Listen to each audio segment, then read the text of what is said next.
පණිවිඩයක් ගෙනින්නට සූදානම් සිටිනවා. යේසුස් වහන්සේගේ නාමයෙන් ඔබට සුභාශිංසන පතනවා. මේ යහපත් රාත්‍රියේ මේ යහපත් නිමේෂයේ දෙවියන් වහන්සේ ඔබට ප්‍රේම කරමින් සිටිනවා. මාගේ සිනහවන්ත සහෝදරයා සහෝදරිය දෙවියන් වහන්සේ ඔබට මට මේ කුලවේ උපකාර කරන පිණිස දෙවියන් වහන්සේගේ ආත්මයන් වහන්සේ එහෙම නැත්නම් සැනසිලිදායකයන් වහන්සේ මේ කුලවේ ඔබට වහන්සේ දී තිබෙනවා. ඔබ සැබෑ ක්‍රිස්තියානිකාරයෙක් නම් එහෙම නැත්නම් ඔබ දෙවියන් වහන්සේගේ දරුකම ලබා ගත්තා වූ සැබෑ කිතුමෙක් නම් ඔබ දෙවියන් වහන්සේගේ සත්‍යතාවයේ මාර්ගවල හැසිරෙන දෙවියන් වහන්සේ ප්‍රසන්නව වැඩ කරන කෙනෙක් වෙන්න යනවා. අපි දකිනවා මේ පොළවේ එහෙම නැත්නම් මේ ලංකාව දේශය තුළ තිබෙනා අයහපත් වාතාවරණයක් එහෙම නැත්නම් ගත කරන්නා මේ නිමේෂයක් සැබවින්ම මෙය දෙවියන් වහන්සේ නොදැනුවත්ව පැමිණෙන දෙයක් නොවේ. දෙවියන් වහන්සේ නොදැනුවත්ව අපේ හිස කිසක්වත් වැටෙන්නේ නැහැ කියලා උන්වහන්සේගේ දියණිය පැහැදිලිව උන්වහන්සේ ලියා තිබෙනවා. ඒ නිසා මේ කාල සීමාවන් වල ඔබ කල යුත්තේ දෙවියන් වහන්සේගේ ශුද්ධ පාමුල උන්වහන්සේ වෙතට හැරෙමින් උන්වහන්සේගේ සැබෑ කැමැත්ත මේ දේශය තුල වන පිණිස ඔබගේ ආත්මික ජීවිතය ඔබ වර්ධනය කරගන්නා පිණිස දෙවියන් වහන්සේගේ කැමැත්ත කුමක්ද කියලා උන්වහන්සේගේ පාමුල වැඩි කාල වේලාවක් උන්වහන්සේට නමස්කාර කරමින් උන්වහන්සේගේ මඟ පෙන්වීම ලබා ගැනීම. ඇතෙන්ම අද බොහෝ අයවරු තමාගේ ජීවිතය හරි ආකාරව වෙනස් කරගෙන නැහැ. අපි දකිනවා බොහෝ අය තමාගේ ජීවිතය වෙනස් කරගෙන නැහැ. තමාගේ ජීවිතය චේන්ජ් කරගෙන නැහැ. තමාගේ ලයිෆ් එක චේන්ජ් කරගෙන නැහැ. නමුත් ඔබගේ මගේ ජීවිතය අද ක්‍රිස්තුස් වහන්සේ වෙනස් කර තිබෙනවා. උන්වහන්සේ ඔබව වෙනස් කරේ ශුද්ධකමට. එහෙම නැත්නම් දෙවියන් වහන්සේගේ පාමුල උන්වහන්සේගේ සැබෑ කැමැත්ත කරන පිණිස ආත්මයන් වහන්සේ ඔබව වෙනස් කර තිබෙනවා.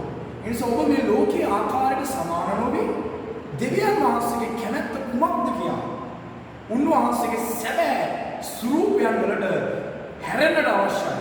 උන්වහන්සේගේ සැබෑ ශුද්ධකමට හැරෙන්නට අවශ්‍යයි. ඔබ දෙවියන් වහන්සේගේ සැබෑකමට හැරි නොසිටිනවා නම් ඔබ වෙනස් නොසිටිනවා නම් ඔබට දැන් දෙවියන් වහන්සේගේ සැබෑ දරුවෙක් වෙන්නට ඒ නිසා ඔබගේ කැමැත්ත අතහරින්න ඔබගේ කැමැත්ත අතහැරලා දෙවියන් වහන්සේගේ කැමැත්ත කුමක්ද කියලා විමසමින් යාඥා කරමින් උන්වහන්සේගේ මණ්ඩපවල වැඩෙන්න. එවිට දෙවියන් වහන්සේ ඔබව මේ කිතුණු ජීවිතේ හරියාකාරව ඔබ රැගෙන යනවා. ඔබ රැගෙන යනවා.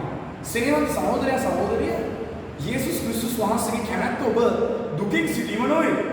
අපි දකිනවා අද පාස්කුව කියලා බොහෝ අය සමහර අපි සමහර ලැබුවා. එහෙනම් මේ පාස්කුවේ ඔබගේ ජීවිතය වෙනස් කරගන්න සැබෑ කිතුමෙක් වෙන්න අවශ්‍යයි. බැටළුවා උන්වහන්සේ මරුණා තම සෙනග වෙන්නේ. උන්වහන්සේ යහපත් බැටළුව නේරා. උන්වහන්සේ යහපත් එනේරා. තම බැටළුවන් වෙනුවෙන් ක්‍රිස්තුස් වහන්සේගේ ජීවිතය උන්වහන්සේ පූජා කළා.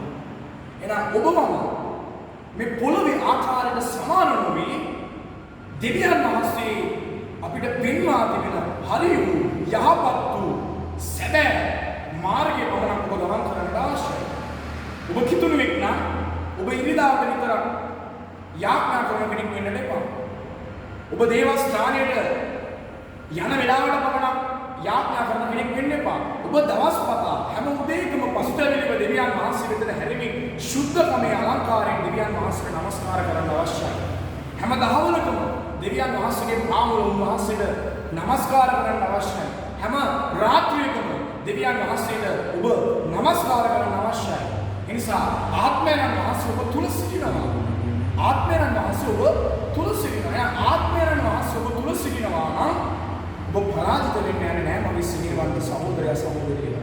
ඒ නිසා ඔබව මේ පොළවේ ස්වාමීන් වහන්සේ ආලෝකයේ හැසිරෙන්නට උන්වහන්සේගේ මාර්ගවලට උන්වහන්සේ යොමු කරනු ලැබුවා.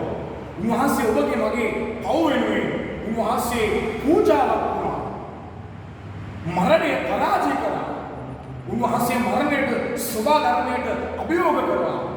උන්වහන්සේ මරණය පරාජය කළා. අද ඔබගේ හදවතේ ජීවමානව ඔබගේ ජීවිතේ ඔබගේ පවුලේ ඔබගේ පුතාගේ ඔබගේ දුවගේ ඔබගේ ස්වාමි පුරුෂයාගේ භාර්යාවගේ ජීවිතේ ජීවමාන වෙනවා. නිසා ඔබ විශ්වාස කරන්නේ ඔබ අදහන්නේ මැටි රූපයක්වත් ගල් පිළිමයක්වත් නොවේ. ඔබ අදහන්නේ සර්ව ඥාන සර්ව බලධාරී දෙවියන් වහන්සේමයි. නිසා උන්වහන්සේගේ උපකාරය ඔබ ලබා ගන්නා කෙනෙක් වෙන්න. ඔබ හොඳින් බලන්න ආබ්‍රහම් දෙවියන් වහන්සේගේ මඟ පෙන්වීම ලබා ගත්තේ කෙසේද? මෝසෙස් දෙවියන් වහන්සේගේ මඟ පෙන්වීම ලබා ගත්තේ කෙසේද? ඔවුන් දෙවියන් වහන්සේගේ ශුද්ධ පාමුල ඔවුන් ස්තුති කරමින් දෙවියන් වහන්සේට නමස්කාර කරමින් උන්වහන්සේගේ සැබෑ මඟ පෙන්වීම ලබා ගත්තා වයවරු. ඒ නිසා ඔබ තුල තිබෙන ආත්මය ඔබ පාවිච්චි කරන්න අවශ්‍යයි. ඔබ දෙවියන් වහන්සේගේ සැබෑකමට හැරෙන්නට අවශ්‍යයි. ඒ නිසා උන්වහන්සේ ඔබට මට ප්‍රේම කරේ කිසි කලක ඔබව හැර නොයන ආලසයි. අද මේ වෙලාව ඔබගේ හිත නිදිච්ච කිතුණුවෙක් නම් ඔබ කලකිරීමකට පත් වෙලා ඉන්න කිතුණුවෙක් නම් අසාර්ථක වෙලා කියලා හිතෙනවා. ඔබ ඒ හැම දෙයකින්ම ඔබගේ මනසේ සිතුවිලි වලින් ඔබ අයින් වෙලා ඒ සිතුවිලි ඔබ අයින් කරගෙන දෙවියන් වහන්සේට ඔබ බලවත් වෙන්න. ඔබ දුර්වල කෙනෙක් නොවේ. මතෙව්ගේ පොතේ 8 වන පරිච්ඡේදයේ 17 වන පදයේ කියනවා උන්වහන්සේ ඔබගේ දුර්වලකම ගත්තා කියලා. එහෙනම් ඔබගේ දුර්වලකම උන්වහන්සේ ගත්තා නම් ඔබ තුල තියෙන දෙවියන් වහන්සේගේ බලවත් ආත්මය. ඒ බලවත් ආත්මය තිබෙන තුරා ඔබ පරාජිතයෙක් වෙන්න යන්නේ නැහැ සිනවන්තය. ඔබ නිතර පාපයට වැටෙන කෙනෙක් නම් ඒ ස්ථානවල ඔබ උඩට එන්නට දෙවියන් වහන්සේගේ බලය ලබා ගන්න. දෙවියන් වහන්සේ ඔබට බලය දෙන්න යනවා. ඔබ දෙවියන් වහන්සේගේ උපකාරය ලබාගෙන ඒ පාපේ මාර්ගවලින් ඔබ ඉවත් වෙන්න. දෙවියන් වහන්සේට කියන්න ස්වාමීනි මාව පාපෙන් ඈත් කරන්න. ඔබ වහන්සේ ගෙතට මුළුමනින්ම හැරෙන පිණිස ඔබ වහන්සේ මාව පාවිච්චි කරන්න කියලා රැගෙන යන්න කියලා ඔබ යාඥා කරන කෙනෙක් වෙන්න. ඒ නිසා තාමත් ඔබ ණයබරින් ඔබගේ රෝගය ඔබගේ ප්‍රශ්නයට ඔබට තාම පිළිතුරු ලැබිලා නැත්නම් සිනේවන්ත සහෝදරයා සහෝදරිය අම්මේ තාත්තේ මේ රාත්‍රියේ ඔබට කියනවා යේසුස් ක්‍රිස්තුස් වහන්සේ ළඟ මේ හැම දෙයකටම පිළිතුරු තිබෙනවා. ඔබ දෙවියන් වහන්සේ වෙතට එන්න. ඔබ ක්‍රිස්තියානිකාරයෙක් වෙලා අවුරුදු ගණනාවක් වෙනවා. තාම ප්‍රශ්න වල පිළිතුරු ලැබිලා නැද්ද? ඔබ ප්‍රථමයෙන්ම දෙවියන් වහන්සේ වෙතට එන්න. ඇවිල්ලා ඔබගේ ආත්මාවේ ජීවිතේ වැඩි කරන්න. දේවදාසයෙකුට කිසි කෙනෙක්ට උත්තර දෙන්නට බෑ. ඔබට උත්තර දෙන්න හැක්කේ දෙවියන් වහන්සේට පමණයි. ඔබ ප්‍රථමයෙන් ඔබගේ ජීවිතයේ ප්‍රථම ස්ථානයේ දෙවියන් වහන්සේට දෙන්න. දෙවියන් වහන්සේට මුළු අවධානය යොමු කරන්න. එවිට දෙවියන් වහන්සේ ඔබට උපකාර කරන්න යනවා. ඔබ විශ්වාසය තබා ගැනීම දේවදාසයෙක් කෙරේ නම් ඔබ යන සභාව පාස්ටර් කෙරේ නම් ඔබට උත්තර ලැබෙන්න යන්නේ නැහැ. ප්‍රථමයෙන්ම ඔබ දෙවියන් වහන්සේ වෙතට හැරෙන්න අවශ්‍යයි. ඔබ දෙවියන් වහන්සේ වෙතට හැරුණායින් පසුව දෙවියන් වහන්සේ ඔබට උත්තර දෙන්නට යනවා. ඔබගේ තිබෙන ඒ හැම දුර්වලකමක්ම හැම පාපයක්ම දෙවියන් වහන්සේට කියමින් ඔබ අත්හරින්න අවශ්‍යයි. ඔබ කිතුණුවෙක් වෙලා ඔබගේ පෞද්ගලික ජීවිතේ ඔබ යාඥා නොකර සිටිනවා නම් ඔබ හොඳින් මතක තබා ගන්න එක ඔබ කරන පාපයක්. ඔබ කරන පාපයක්. ශුද්ධාත්මය වහන්සේව නිවා ගන්න යන්න එපා. අවදි වෙන්න. මේ කාලවල නපුරුයි. අපි දකිනවා මේ කාලවල නපුරුයි. ප්‍රශ්නාව තදින් අල්ල ගන්න. දෙවියන් වහන්සේ වෙතට මුළු අවධානය යොමු කරන්න. දෙවියන් වහන්සේට කියන්න. ඔබගේ ශක්තිය වලින් කරන්න බැරි දේ ඔබ දෙවියන් වහන්සේට කියන්නට අවශ්‍යයි. එවිට දෙවියන් වහන්සේගේ ශක්තිය දෙවියන් වහන්සේ ඔබට ලබා දෙන්න යනවා. දෙවියන් වහන්සේගේ ආත්මය ඔබට උපකාර කරන්න යනවා. ඒ නිසා අපි පරාජිත සෙනගක් නොවේ. දෙවියන් වහන්සේ මේ පොළොවට වැඩි මනුෂ්‍යව සම්පූර්ණයෙන් නිදහස් කරන පිණිසයි. එහෙනම් මේ රාත්‍රියේ උන්වහන්සේ ඔබව අපි හැම කෙනෙක්ම නිදහස් කරනවාමයි. ඒ නිසා ඔබ හොඳින් අවබෝධ කරගන්නට අවශ්‍යයි දෙවියන් වහන්සේ කියන්නේ කවුද කියලා. මම ඔබට කියවා ආබ්‍රහම් ස්වාමීන් වහන්සේගේ මණ්ඩපේ උන්වහන්සේට යාඥා කරමින් උන්වහන්සේගේ මණ්ඩපේ ඉඳලා උන්වහන්සේගේ උත්තර ලබා ගත්තා. ආබ්‍රහම්ට දෙවියන් වහන්සේ කතා කළා. දෙවියන් වහන්සේගේ හඬ ආබ්‍රහම් ඇහුවා. ආබ්‍රහම් දෙවියන් වහන්සේගේ හඬ අහලා දෙවියන් වහන්සේ කියපු දේ කළා. ඔබ දෙවියන් වහන්සේ කියන දේ පමණක් කරන්න. දෙවියන් වහන්සේ පින්වන මාර්ගවල පමණක් ගමන් කරන්න. මිනිස්යෝ කෙරේ විශ්වාස කරන්න එපා. ඔබට උස්ම දුන්න. ඔබව ජීවත් කරන. ඔබව මරණ සෙවලේ මිත්‍යාවතේ ගලවපු යේසුස් වහන්සේ කෙරේ පමණක් විශ්වාස කරන්න. උන්වහන්සේ කෙරේ විශ්වාස කරන මනුෂ්‍යයා කිසි කලක ලැජ්ජාවටපත් වෙන්නේ නැහැ. නිසා මේ දේශයට ස්වාමීන් වහන්සේගේ සුවය, ස්වාමීන් වහන්සේගේ උත්තර අවශ්‍යයි. ඒ නිසා ධර්මිෂ්ඨයෝ දෙවියන් වහන්සේට මොරගසන්නට අවශ්‍යයි. ඔබගේ ජීවිතේ වාගේ ඔබ මේ දේශයේ උදෙසා ඔබ යාඥා කරන්න. මන්ද ඔබටයි පුළුවන්, කිතුණුවටයි පුළුවන් යේසුස් වහන්සේගේ නාමයෙන් වාතාවරණ වෙනස් කරන්න. කිතුණුවටයි පුළුවන්. ඒ නිසා ભેදයක් නැතුව හැම කෙනෙක්ම ස්වාමීන් වහන්සේගේ පාමුල අපි මේ දේශයේ උදෙසා යාඥා කරමු. දෙවියන් වහන්සේගේ සැලැස්ම වන පිණිස. එමෙන්න ඔබගේ ජීවිතේ ඔබ හරි ආකාර වෙනස් වීමක් නැත්නම්, ඔබ හරි ආකාරව වෙනස් කරගෙන නැත්නම් ඔබ වෙනස් වෙන්න අවශ්‍යයි. මේ රාත්‍රියේ මේ වචන අහන ඔබ ස්වාමීන් වහන්සේ තුල වෙනස් වෙන්න අවශ්‍යයි. දෙවියන් වහන්සේ කියන ඔබලා ලෝකයේ ආකාරයට සමාන වෙන්න එපා කියලා. එහෙනම් ඔබ ලෝකයේ ආකාරයට සමාන වෙලා ඉන්නවා නම් ඔබ මේ වෙලාවේ දෙවියන් වහන්සේ වෙතට හැරෙන්න. ඔබට වැඩි වෙලාවක් දෙවියන් වහන්සේගේ පාමුල යාඥා කරන්න බැරි නම් ඔබ ඒක දෙවියන් වහන්සේට කියන්න. දෙවියන් වහන්සේ මට වැඩි වෙලාවක් ඔබගේ පාමුල ඉන්නට බෑ. ඔබ වහන්සේ මට උපකාර කරන්න කියලා දෙවියන් වහන්සේගේ උත්තර ලබා ගන්න. දෙවියන් වහන්සේගේ උත්තර ලබා ගන්න. හැම මොහොතකම දෙවියන් වහන්සේගේ පුත්‍රයා පියාණන් වහන්සේගේ සැලැස්මට එකඟව වැඩ කරලා යටත් වෙනවා. now ඔබ මම මේ කිතුණු ගමනේ අපි වැඩ කරන්න ඕනේ දෙවියන් වහන්සේගේ කැමැත්තටයි. මනුෂ්‍යයාගේ කැමැත්තට නෙවෙයි. ඔබ වැඩ කරන්න අවශ්‍ය දෙවියන් වහන්සේගේ කැමැත්තටයි. ඔබ දෙවියන් වහන්සේගේ කැමැත්ත කරන කිතුණුවෙක් වෙන්න. එවිට දෙවියන් වහන්සේ ඔබ බලවත් ලෙස රැගෙන යනවා. ඔබට වැරදිච්ච දැන් දෙවියන් වහන්සේගෙන් අහන්න පුතේ.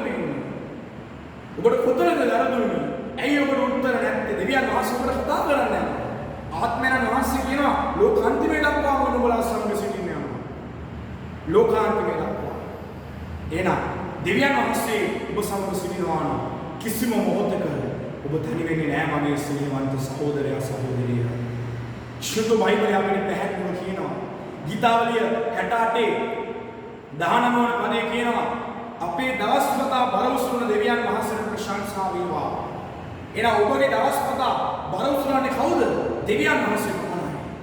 දෙවියන් වහන්සේ පමණයි ඔබ දවස්පතා උසුලගෙන රැගෙන යන්නේ. ඔබ හොඳින් මතක තබා ගන්න. මිනිස්සුන්ට ඔබට උත්තර දෙන්න බෑ. මිනිස්සුන්ට ඔබට උත්තර දෙන්න බෑ. ඔබගේ ප්‍රශ්න වලට, ඔබගේ බලාපොරොත්තු, ඔබගේ යෝජනා සියල්ල දෙවියන් වහන්සේ දකිනවා. ඒ නිසා ඔබ සැබෑකමට හැරෙන්න. සැබෑකමට හැරෙන්න. ස්වාමීන් වහන්සේගේ හඬට ඇහුම්කන් දෙන කෙනෙක් වෙන්න. ස්වාමීන් වහන්සේගේ සැබෑ මාර්ගවල ගමන් කරන්න. ආත්මයන් වහන්සේ ඔබට පෙන්වන මාර්ගයෙන් ගමන් කරන්න. ස්වාමීන් වහන්සේ විට ඔබට උත්තර දෙන්නවා. එවිට දෙවියන් වහන්සේ ඔබට ඔබගේ ශක්තියෙන් වලින් කරන්නට බැරි වෙච්ච දේ දෙවියන් වහන්සේගේ ශක්තිය ලබා දී ඔබට කර පෙන්නනවා. සුදු බයිබලයේ කියනවා මෙන්න මෙහෙම දෙයක්. යෙරමියාගේ පොතේ 33 වන පරිච්ඡේදයේ 3 වන පදයේ කියනවා නුඹ මට යාඥා කරපන්න එවිට මම නුඹට උත්තර දෙයි මහත් වූ අමාරු දේ කර පෙන්වනවා කියා. එහෙනම් ප්‍රථමයෙන් අපි කරන්න ඕනේ යාඥා කරනවා. නුඹ මට යාඥා කරපන්න කියලා කිව්වේ. එහෙනම් නුඹ මට යාඥා කරපන්න එවිට යාඥා කරනකොට එවිට මම නුඹට එහෙනම් දෙවියන් වහන්සේ නුඹට යාඥා කරනකොට එවිට මම නුඹට උත්තර දෙයි මහත් වූ අමාරු දේ උඹට කර පෙන්වන්නේ. අද බොහෝ පුදුමගේ ජීවිතේ ප්‍රශංසාව යාඥාවේ ජීවිතේ බොහෝ අඩුයි. ඒ දකින්න බොහොම උඩ දේව අභිමුඛී කාලේ ගත කිරීම යක්ෂයා ඔහුගේ කොල්ල පාදින. යක්ෂයා හැම මොහොතකම දෙවියන් වහන්සේගේ සැබෑ සැලැස්මට විරුද්ධව මිනිසුන්ව ඒ මාර්ගවල ඉවත් කරන්න උත්සාහ කරනවා. ඔබ ආත්මයන් වහන්සේ කරදොකටගෙන හැසිරෙනවා නම් ඔබට කිසි මොහොතක යක්ෂයාගේ පහරක් වදින්න යන්නේ නැහැ. ඔබ සැබෑකම තුල යනවා නම් සත්‍ය ඔබ දැනගන්නවා. සත්‍ය ඔබ නිදහස් කරගන්න. ඔබ දැනගත්ත සත්‍ය කුමක්ද මගේ ස්නේහවන්තයෝ? ඔබ සත්‍ය දැනගෙන ඉවරයි. සත්‍ය යේසුස් ක්‍රිස්තුස් වහන්සේ මාර්ගය යේසුස් ක්‍රිස්තුස් වහන්සේ උන්වහන්සේගේ අදහන්නට උන්වහන්සේ කියනවා මල නමුත් ඔහු ජීවත් වෙන්නවා කියලා. එහෙනම් යේසුස් වහන්සේ වාදාන මනුෂ්‍යයා මල නමුත් ජීවත් වෙනවා කියලා බයිබලයේ කියනවා. එහෙනම් ඔබ ගැලවීම ලබලා අවුරුදු 6ක් 15ක් 20ක් ඒ වුණාට නැති. ඔබගේ ජීවිතයේ දෙවියන් වහන්සේ සමග සම්බන්ධතාවයක් නැත්නම් පැයක් එකමාරක් ස්වාමීන් වහන්සේගේ අභිමුඛයේ අනුව කරන මේ දෙවියන් වහන්සේ වෙතට ඔබට ස්තුති කරන්න පුළුවන් කමක් ඔබ තුල නැත්නම් ඔබ සැබෑ ධර්මයක් වෙන්න යන්නේ නැහැ. දෙවියන් වහන්සේට යාඥා කරන මනුෂ්‍යයා, දෙවියන් වහන්සේගේ පාවල රැඳෙන මනුෂ්‍යයා කිසි කලක වැටෙන්න යන්නේ නැහැ. අපේ ආදිපියවරු අපේ මේ ශුද්ධ බයිබලයේ මේ පුරාණ අපි දකිනවා උන්වහන්සේගේ දාසයන්ට උන්වහන්සේ උපකාර කරපු ආකාරය, උන්වහන්සේ මඟ පෙන්වපු ආකාරය, උන්වහන්සේ රැගෙන ගියපු ආකාරය. now ඔබ හොඳින් අන්දනය කරන්න. දෙවියන් වහන්සේගේ වචනේ තිබෙනා වූ සැබෑ අර්ථය. උන්වහන්සේ ඔබට මම එළිදරව් කරන්න ආවේ. බයිබලයේ කියනවා ආත්මයන් වහන්සේ රැගෙන යන යම් පමණකට ඔවුන්ට දෙවියන් වහන්සේගේ පුත්‍රයෝයි කියන ලබන්නේ කියලා. එහෙනම් ඔබ දෙවියන් වහන්සේගේ පුත්‍රයෙක්. ඇයි? ඔබ රැගෙන යන්නේ ආත්මයන් වහන්සේ. ආත්මයන් වහන්සේ ඔබ රැගෙන යනවා නම් මානසික තෘෂ්ණාවල් ඔබේ ජීවිතේ තිබෙන්න යන්නේ නැහැ. ආත්මයන් වහන්සේ හැම වෙලාවෙම පාපේ ප්‍රතික්ෂේප කරනවා. දැන් ඔබ පාපේ ප්‍රතික්ෂේප කරන්නේ ඔබේ හැකියාව නිසා නෙවෙයි. ආත්මයන් වහන්සේ ඔබ තුල ඉන්නකොට ඔබ පාපේ ප්‍රතික්ෂේප කරන්න යනවා. ආත්මයන් වහන්සේ ඔබ තුල ඉන්නකොට ඔබ වැඩි වෙලාවක් ඒ පාමුල යාඥා කරන්න යනවා. ඒ නිසා ප්‍රථමයෙන් ඔබගේ ජීවිතය ඔබ වෙනස් කරගන්න දෙවියන් වහන්සේගේ සැබෑ ස්වරූපයක. ඒකට ඔබ දෙවියන් වහන්සේගේ දරුකම ලැබුවා. දෙවියන් වහන්සේගේ කරුණාව ලබා තිබෙනවා. ඒ නිසා ඔබගේ කැමැත්ත අත්හැරලා දෙවියන් වහන්සේගේ අතට ඔබ බාර වෙනකොට ආත්මයන් වහන්සේ ඔබ රැගෙන යනවා. ආත්මයන් වහන්සේ ඔබට මඟ පෙන්වන්න යනවා. ඔබ හිතන්න එපා ඔබට උත්තර ලබා ගන්න ඔබ විනාඩි 5ක් 10ක් 15ක් දේව පාමුල හිටියා කියලා ඔබට උත්තර ලැබෙන්නේ නැහැ. ඔබ ස්වාමීන් වහන්සේගේ අභිමුඛයේ වරු ගණන් දෙවියන් වහන්සේ කතා කරනවා. සුදි කරමින් මණ්ඩපවල රැඳෙන්නේ. ඉහළින් ඉහළට ආත්මික ඉහළින් ඉහළටම ගමන් කරන ආත්මික තලයන් වල ඔබ වර්ධනය වෙන්නේ. ඔබ ස්වාමීන් වහන්සේට ස්තුති කරමින් ගෞරව කරමින් මහිමය දෙමින් ඉන්නකොට ඔබට දී තිබෙන ටැලන්ට් වලින් අන්‍ය භාෂාවෙන් ඔබ දෙවියන් වහන්සේට කතා කර දෙවියන් වහන්සේගේ සැබෑ මඟ පෙන්වීම ආදා ගන්නවා. ආත්මයන් වහන්සේට ඔබට මඟ පෙන්වන්න යනවා. ඒ නිසා මානසිකව හැසිරෙනවා නම් දෙවියන් වහන්සේගේ පුත්‍රෙක් වෙන්න බෑ ඔබට. මානසිකව හැසිරෙන මනුෂ්‍යයට දෙවියන් වහන්සේව සතුටු කරන්නට බෑ. ඔබ සභාවකට ගියාට මදි. ඔබ කිතුනේ වුණාට මදි. ඔබ තුල ක්‍රියාවක් තිබෙන ඇතිලක් තිබෙන්නට අවශ්‍යයි. යේසුස් ක්‍රිස්තුස් වහන්සේ වෙතට හැරිච්ච කෙනෙක් වෙන්න අවශ්‍යයි. එවිටයි දෙවියන් වහන්සේගේ සැබෑකම ඔබ තුල තිබෙන්නේ. සැබෑකම ඔබට එළිදරව් වෙන්න යන්නේ. ඒ නිසා මම ඔබට කියනවා මගේ ආදර සහෝදරයා සහෝදරිය. මේ රාත්‍රී කාලේ දෙවියන් වහන්සේ ඔබ බොහෝසේ අතිශයින් ඔබට ප්‍රේම කරනවා. බොහෝසේ ප්‍රේම කරනවා. ජේසුගේ ආදරයට සීමාවක් නැහැ. ඔබ එක්ක හිටපු අය ඔබ දාලා යන්නේ නැති. නමුත් ජේසුගේ ආදරයට සීමාවක් නැහැ. සීමාමායින් නැති ආදරය. කොන්දේසි විරහිත ආදරය කරන යේසුස් ක්‍රිස්තුස් වහන්සේ පමණයි. හොඳින් මතක තබා ගන්න. ස්වාමීන් වහන්සේ ඔබට ආදරය කරන්නේ සදාකාලිකව. తాවකාලික පොළොවට අපිට සදාකාලික දේවල් බලාපොරොත්තු වෙන්න බෑ. නමුත් සදාකාලික යේසුස් වහන්සේ අපේ විශ්වාසයක් තියෙනවා. උන්වහන්සේ සදාකාලිකයි. උන්වහන්සේ සර්ව ඥානයි, සර්ව බලධාරී, සර්ව පරාක්‍රමයි. එහෙනම් ඒ දෙවියන් වහන්සේට සියල්ල කරන්න පුළුවන්. මනුෂ්‍යයන්ට කරන්න බැරි දේ දෙවියන් වහන්සේට කරන්න පුළුවන්. හොඳින් මතක තබා ගන්න. මනුෂ්‍යයන්ට කරන්න බෑ කිසිවක්. නමුත් දෙවියන් වහන්සේට පුළුවන්.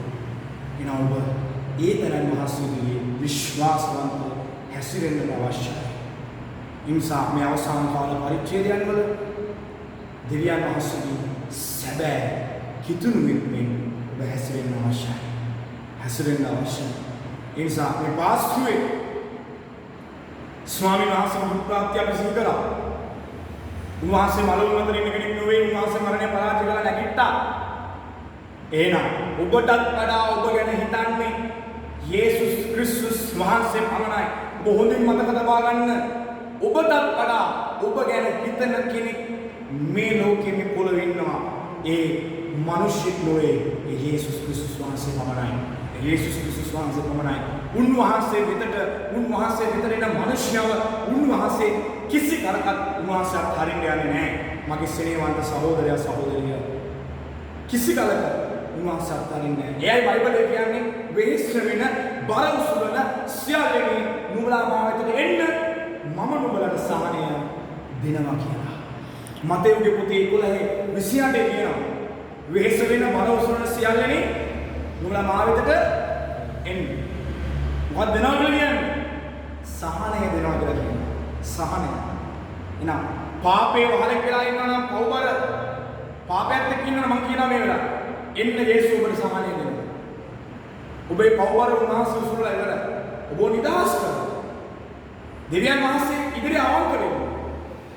දෙවියන් වහන්සේ වෙතට හැමිනෙන ඔබට හැඟෙන දේ ඔබට හැඟෙන ආකාරයට ඔබ දෙවියන් වහන්සේට ආඥා කරනවා. ස්වාමීන් වහන්සේ කැමති උන්වහන්සේගේ දරුවෝ උන්වහන්සේට ආඥා කරනවා බලන්න. උන්වහන්සේ ඔබ දෙස දැස් යොමා තිබෙනවා. උන්වහන්සේගේ දරුවන් දෙස දැස් යොමා තිබෙනවා. ඒ නිසා ඔබගේ බලයෙන් ශක්තියෙන් ඔබට යන්න බෑ. දෙවියන් වහන්සේගේ ආත්මය ඔබ රැගෙන යනවා. ඔබ දෙවියන් වහන්සේ ඉදිරියේ යටත් වෙනවා. බයිබලෙ කියනවා උඹලා දෙවියන් වහන්සේ ඉදිරියේ යටත් වෙනකොට යක්ෂයා නුඹලාගෙන් පලා දුවනවා ඇත. එහෙනම් කිතුරෝ බෙතමෙන්න කරන්න ඕනේ දෙවියන් වහන්සේ ඉදිරියේ යටත් වෙන්න ඕනේ මිනිස්සු. ඒකට යක්ෂයා පලා දුවනවා. ඔබ රෝගීව ඉන්නවා නම් ආර්ථිකව ණයබරව ඉන්නවා නම් ඒක දේව කැමැත්ත නෙවෙයි. මොහොතින් මතක කරගන්න. තාමත් ඔබ උත්තර නැත්තම් ඔබට උත්තර තියෙනවා. මම කියනවා ඔබට උත්තර තියෙනවා. ස්වාමීන් වහන්සේ ඔබ සභාවට ගියා කියලා ප්‍රශ්න විසඳෙන්නේ නැහැ. ඔබ හැරෙන්න දෙවියන් වහන්සේ ප්‍රථමයෙන්. ඒ වලට උත්තර දෙන්න දෙවියන් වහන්සේ. ඔබ සභාවට යන වෙලාවේ දෙවියන් වහන්සේ ප්‍රශංසාත්මක ක්‍රියා කරනවා. හැබැයි ඔබ නැවත නිවසට ගියාම ඔබගේ ජීවිතේ ඔබගේ සම්බන්ධතාවය දෙවියන් වහන්සේ සමග තිබෙන්නට ඕනේ. ඔබ දෙවියන් වහන්සේගේ සම්බන්ධතාවය ඔබ තුල තබා ගන්න කල තමයි දෙවියන් වහන්සේට උත්තර දෙන්නේ. නැතු ඔබ එක දවසකට විතරක් දේව පාමුලට ඇවිල්ලා යාඥා කරා කියලා ඔබට උත්තර ලබා ගන්න බෑ. ඔබ දෙවියන් වහන්සේගේ වචනය තුලද යාඥාව තුලද ඔබ දවසින් දවස දේව පාමුලේ කාලය ගත කරන්න අවශ්‍යයි. මුදින් බලන්න යේසුස් වහන්සේ හැම මොහොතකම කන්දට ගිහිල්ලා කඳු මුදුන කරා ගිහිල්ලා පියාණන් වහන්සේට යාඥා කළා. පියාණන් වහන්සේගෙන් උත්තර ලබා ගත්තා. පියාණනි මම ඉදිරියේදී මොකද කරන්න ඕනේ කියලා ඇහුවා. ස්වාමීන් වහන්සේට සැලසුම් පියාණන් දුන්නා. ඉන්සම ආත්මයන් වහන්සේ පියාණන් වහන්සේ පුත්‍රයාට සියල්ල ඉදරව් කළා. මම ඔබට කියනවා දෙවියන් වහන්සේ ඔබට සියල්ල ඉදරව් කළා. ඔබට ඔබගේ ප්‍රශ්නයක් නැති උත්තරවලට ඔබට උත්තර ලැබෙයි. ඔබ ප්‍රථමයෙන්ම දෙවියන් වහන්සේ ඉදිරියේ ඔබගේ කාරණේ තබන්න පිට දෙවියන් වහන්සේ ඔබට උත්තර දෙයි. හොඳින් මතක තබා ගන්න මේ ලෝකේ බලන පාපය තිබෙන්නේ.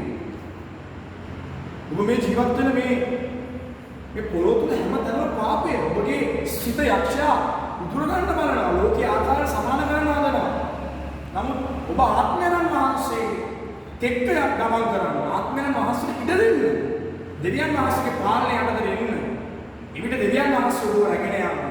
එවිට දෙවියන් වහන්සේ ඔබට උත්තර දෙයි. මගේ ආදර සහෝදර සහෝදරියනි. යේසුස් වහන්සේ කවදාකවත් ඔබව මාව අත්හරින දෙවි කෙනෙක් නොවේ. උන්වහන්සේ ඔබට මට බලාපොරොත්තුවක් දුන්නා. උන්වහන්සේ කිව්වා මා කෙරේ අදහන්න මා කරන ක්‍රියා කරනවා කියලා. ඔබ යේසුස් ක්‍රිස්තුස් වහන්සේගේ අදහනවා නම් ඔබට බලය තියෙනවා මොකද කරන්න.